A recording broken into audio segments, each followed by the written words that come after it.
There's a piece of software running on your device right now that you never actually open, you never close, and you probably don't even think about it. But here's the thing. Without it, your device would just be a completely useless brick. We are, of course, talking about the operating system. And yeah, when I say you're using it, I mean you're using it literally every single second. From the moment you turn on your phone or your laptop to the second you shut it down, it's just there, working silently in the background, making everything you do possible. Look, we all know the names, right? Windows, macOS, iOS, Android. But those are just the brands. What is the fundamental job of an operating system? Why is it so absolutely essential that every single computer has to have one? Well, that's exactly what we're going to break down. Okay, so let's get one thing straight right off the bat. An operating system isn't an app like your web browser or a game. Nope, it's the foundational software that runs the entire show. Honestly, the best way to think about it is as a manager, a really, really good one. It sits right in between you and all the physical parts of your computer, the hardware, and its job is to make sure everything works together smoothly. It's pretty much the brain of the whole operation. So to really get why we need that manager, we first have to understand the team it's managing. And that team, the computer's hardware, is incredibly powerful. But on its own, it has absolutely no idea what to do. I mean, your computer's processor, the CPU, it can perform billions of calculations every single second. It's mind-boggling. But it's just sitting there, waiting for instructions. It doesn't know which calculations to do or in what order. Think about everything your computer is doing right now. You've got this explainer running, maybe you're getting notifications in the background, your Wi-Fi is connected. The hardware itself has no concept of which of those tasks is more important. It's just a raw engine with no one in the driver's seat. And here's the other critical piece of the puzzle. When you tap on an icon or click your mouse, the physical hardware doesn't understand what you want. To the machine, that's just a meaningless little electrical signal. There has to be a translator. And this is really the core of it all. Without an operating system, the hardware has all this power but zero coordination. It's kind of like having a world-class orchestra where every musician has a totally different sheet of music and there's no conductor. What do you get? Just a bunch of noise, not music. That's a computer without an OS.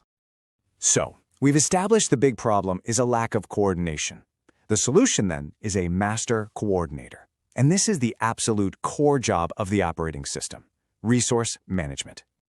Your computer might seem like it has infinite capabilities, but everything it does comes down to these finite resources. There's only so much processing time, only so much active memory, or RAM, only so much storage, and of course, only so much battery power. The OS has to play traffic cop, deciding who gets what and when they get it.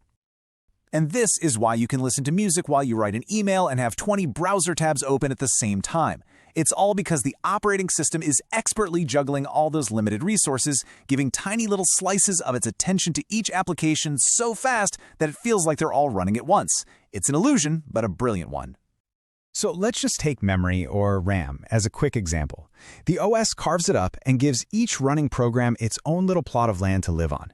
And this is so critical. It stops your web browser from accidentally writing data into the space that your music app is using, which would cause everything to crash. It keeps everyone in their own lane.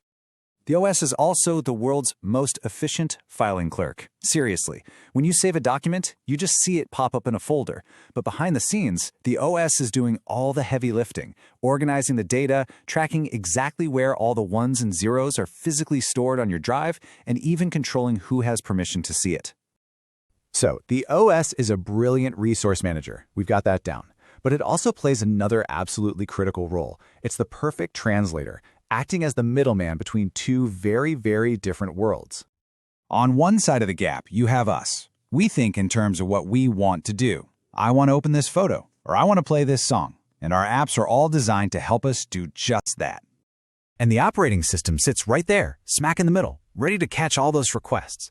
It listens to the simple commands from our software world, and it translates them into the super low-level language that the hardware actually understands. It turns a simple thought like, play this song, into a precise series of instructions for the CPU, the storage drive, and the speakers.